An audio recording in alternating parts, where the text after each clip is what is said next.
How many would like to see some shouts of joy for harvest time right now? Come on. How many would like to start harvesting what all those tears were for? I want to ask Aaron Davis to come up. Aaron, again, is our online campus pastor, served here with us for a number of years, been about 9 or 10 years. But 4.5 years ago, his world turned upside down. It was one of those crisis moments.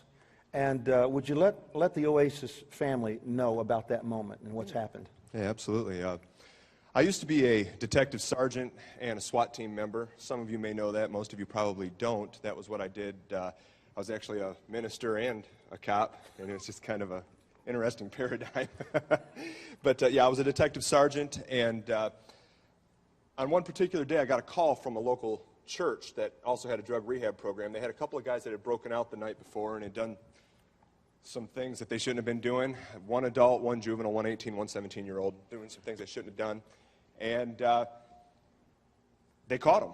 So they called up to the sheriff's office, and because I recognized the name of the pastor whenever they called in, I took the call. I was the responding detective. So I went out, talked with these young men, and interesting point that I didn't point out in the first couple of services. When I walked in, these pastors were just, this one right here is just horrible, and he's a bad seed. And I mean, they were speaking all this horrible stuff over these guys, and it made me angry.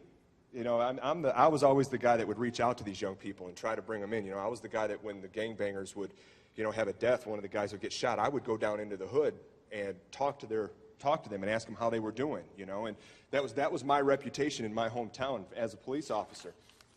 And so when I heard them doing this with this young man, particularly the one that ended up attacking me, I got angry and I pulled them out of that environment, took them to my office, and they begged me, please help us, officer. We've made a mistake. Will you please help us? And I said, absolutely. If you will go with me, you will show me what you did, where you did it. We will make this right. We'll make it good. And the whole time I'm out with them, I cuffed them in the front, which was a mistake. I shouldn't have done that, but sitting on handcuffs hurts. And so I figured after a while they probably would be hurting. So I went ahead and cuffed them in the front. I let my guard down. And as it so happened, while I was out of the car talking with one of the victims, they decided that they were going to try to kill me. Now, it's kind of interesting because I literally had spent the last 45 minutes ministering to these two young men, talking to them about changing their life. And, you know, the one sitting in the back seat, he said, you're right, officer, I need to change my life. We've made some decisions that are bad. I said, you know, but you haven't done anything that's going to get you locked up the rest of your life. So make some good decisions now. And what I didn't know is, at the time, I owned a construction cleanup business, and one of my trailer hitches was under one of my seats in my patrol car. I didn't know it. And while I was driving, it slid out. The guy in the back seat saw it and sat on it. He shoved it underneath of his seat and sat on it. I got out to talk to one of the victims, and when I came back in, while I was out, they had conspired that they were going to hit me in the temple, kill me, dump me out in the street, and take my car, steal my car, and run. So we got up over a hill. Apparently what they had conspired to do happened. The guy sitting next to me pointed off to the left and said, yeah, right over there. And I looked, I said, over there, and I turned back. And when I turned back, I got hit square in the face with that trailer hitch from the back seat. He swung full steam and hit me in the face. He was aiming for my temple. Shattered my nose, knocked my teeth out. I think we may even have a picture that's coming up here. But, yeah, and that's after stitches and everything else. My lip was split almost all the way through. It's a kind of a interesting thought looking at the picture. I'm reminded, I had my nose reconstructed that year already. my teeth fixed that year, and so it kind of a funny thought. Literally the first thing I thought when I spit my teeth out was, man, I just had those things fixed. That's the truth. It's funny the way your brain works, but that's honestly what happened. Oh, man. So as it happened, he hit me, and it didn't even knock me out. I blacked out for a minute, but then when he realized that he hadn't killed me and hadn't even knocked me out, he jumped over the seat and started strangling me, and then he went for my gun. I had to fight for my gun. Ended up getting out of the car, calling for backup, and when I got out of the car, the young man that was in the back seat jumped in the front seat. Mm-hmm. And you went Arnold on him. I went Arnold Schwarzenegger. Yeah, that's a trifecta. We've got three different super I said guys. Bruce Willis in the first service. Rambo the second service, and now Arnold Schwarzenegger. No, he jumps on the hood. I jumped on the hood of the car, which really, honestly, is very stupid. Yes. Yes. I don't recommend anybody do that. I had intended, honestly, to shoot the driver if he put the car in gear. But what happened was that the car was already in gear. My concern was I was on the SWAT team and I had a machine gun in the trunk. And it's amazing how quickly your brain thinks of things in an emergency situation, kind of like spitting your teeth out and going, oh, I just had those fixed. Your brain just does things. And my immediate thought was, I've got a machine gun in the trunk, and if he gets my machine gun, he can hurt some of my guys. Yeah. One of my guys pull him over, they've got my car, they've got a machine gun, they're outgunned. So I jumped on the hood, they took off with me on the hood, I went silver surfing. And as it happened, about probably 150, 200 yards up the street, they're trying to shake me off driving up, and I decided I either had to shoot the guy or jump. And I decided to jump, which was probably a very wise decision. Had I shot him, he may have stepped on the brakes, I would have got run over, it would have been real ugly. But so I jumped off the hood of the car, and when I did, I hit my head and busted both my inner ears. Now, for those of you who know anything about your inner ears and their function, all of your balance is taken care of with your inner ear. So as it happened, I had to go through months and months and months of vestibular rehabilitation. For those of you who might be able to remember back to that season, I would stand right here with my world spinning. Literally, I would look up at these lights, and the lights would be spinning and everything, and I would turn my feet in and raise my hands, talking about praising through your adversities, Pastor Danny. I would turn and just weep.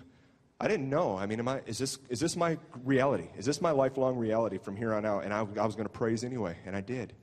I praised through that, and I'll be honest with you, I determined early on to forgive and to release this, but I never had the opportunity, Pastor, to speak to the young man who did this. Now, the other one that was in the car, I was able to speak with shortly thereafter, but I've gone 4.5 years without speaking to the man who actually did the most damage to me. And about 2 weeks ago, I got a call from the district attorney's office, and they said, hey, guess what? He's up for parole. Got an 18-year sentence. He's been in for 4.5 years. He's up for his first parole hearing. And so I went in to speak with the parole board as the opposition. Opposition, meaning that you go in there and you basically tell them why he's not eligible to come out and why you don't think he should come out. And if it's a crime against an officer, usually that officer can keep them in there for the full. I could have very easily, if I'd wanted to be vindictive or angry or hold some kind of a grudge over him, I could go to every one of his parole hearings until his 18-year sentence is up and probably could have convinced the parole board not to let him out. I know enough about him personally that I could have made them afraid for him to be their neighbor. You understand what I'm saying? That's the if I wanted to, I could have been a real jerk about it. But I didn't go in there with the intent of convincing or manipulating the board to accomplish my desires. That wasn't my intent. I wanted to speak to the kid. I wanted to look him in his eyes. And so it was funny because I walked in and they called for the opposition. They say, okay, opposition, this is your chance to speak. And so I look at the parole board and I said, I understand that y'all are thinking that as the opposition, my position is going to be opposing him to get out or not. I said, I don't care if he gets out. To me, that's irrelevant. I don't have any jurisdiction in this place. I told him, I said, my jurisdiction ended when I crossed that razor wire. I said, this is your house. I said, if you feel like he's ready to release, that's fine. I said, but I have something that I need to say. And so they were like, now they wanted to hear it. And I looked at the young man and I said, listen, I said, what you have done to me, your choices have cost me a lot. It's cost me a career. I'm medically retired now. I lost my career. I was Officer of the Year in just a few years as an officer. I was a detective sergeant. I was on the SWAT team. I did all of that in 4 years of being a cop. And I told him, I said, you've cost me my business that I built. You've cost me my career that I built, the money, the insurance, everything. You've cost me this for the past 5 years. The 5 years that you've been in here, 4.5 years that you've been in here having to look at these walls, I've had to look at my life that you ruined. Your choices made this happen. And I looked at him and I said, so I say that for this. I want you to know that when I tell you I've forgiven you, I forgive you of much. I said, I release you from this. You don't owe me anything. And I began to speak life. And I said, furthermore, I said, God has a plan for your life. And if you will embrace that call, if you will do what God has orchestrated for your life, that you will accomplish great things, that your life doesn't have to be defined by this past season. This doesn't have to be defined by prison. You don't have to be the inmate the rest of your life. You don't have to have been the convict the rest of your life, but you can make choices that can change your destiny if you will choose. I told him, I said, I had the same conversation with you 4.5 years ago, and I'm saying it to you again. If you'll make the choices, you don't have to be defined by this reality the rest of your life. Pastor said earlier, hurt people hurt people. What I have come to recognize in all of this is that not only do hurt people, but I was thinking about that saying last week, remembering everything that just transpired in jail. And I realized that, I believe that the Holy Spirit said to me, Aaron, also healed people heal people. Mm-hmm. You see, I've been healed. And because of that healing, I'm able to speak into a young man's life who otherwise has had nothing but death spoken over him. Even when I first met him, the first words I heard spoken of him were death words. But I was able to speak life in the midst of a death situation, in the midst where he's had nothing but negative things said. So healed people, those of us who have been healed, have been commissioned also to heal people, free people, delivered people, deliver people. Mm-hmm. You see, that's something that we have as a heritage in Christ. And so it was interesting to hear as I walked out the doors, they unlocked my door. As I'm walking out of this place, the young man had remained silent the entire time. As I'm walking out, you're released as the opposition, you can go. They unlock the door, I'm with the correction officer, they unlock the door, and I hear from behind me, Detective Davis. I stop and I look. He says, thank you. And I walked out. As I'm walking out of the jail, I reached the razor wire that I had to come through to begin with, and the CO that was with me, assigned with me all the day, he turns to me and he actually kind of looks down and he goes, I know a lot of people wouldn't understand why you just did what you did, but I get it. It was what he did. And I said, he? He goes, Jesus. He goes, they didn't deserve his forgiveness, but he forgave them anyways. Yeah. He got it. Come on, give it up for Aaron Davis. That's a story of God's glory. Stand up with me. You know, those who created yesterday's pain cannot control tomorrow's possibilities unless you permit it. And the way you permit it is by holding on to the hurt, letting the wound continue to fester instead of going to Jesus. Instead of going to Jesus. You know what's really cool is in this time, of course, more and more ministry opportunities have happened for our Oasis campuses here, but this online thing has just exploded with about 60,000 a month online views now. And I asked him to start doing this, and there was about 300 or 400 a week that were watching. I mean, to think about that today, and it's so amazing what we're able to do. In fact, last Sunday morning while we were here, Aaron Davis had actually led a lady to the Lord in Amsterdam online, and she's a rough background. And she's got all tatted out, tattoos everywhere. And Aaron's telling her, you need to get to a church and you need to be baptized.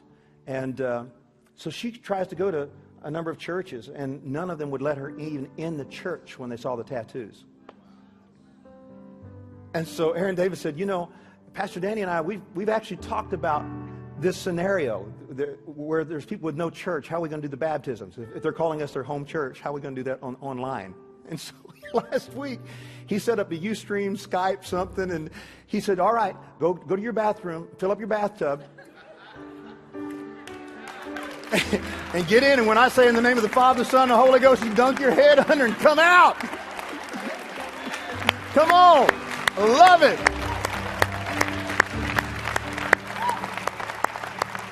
Oh.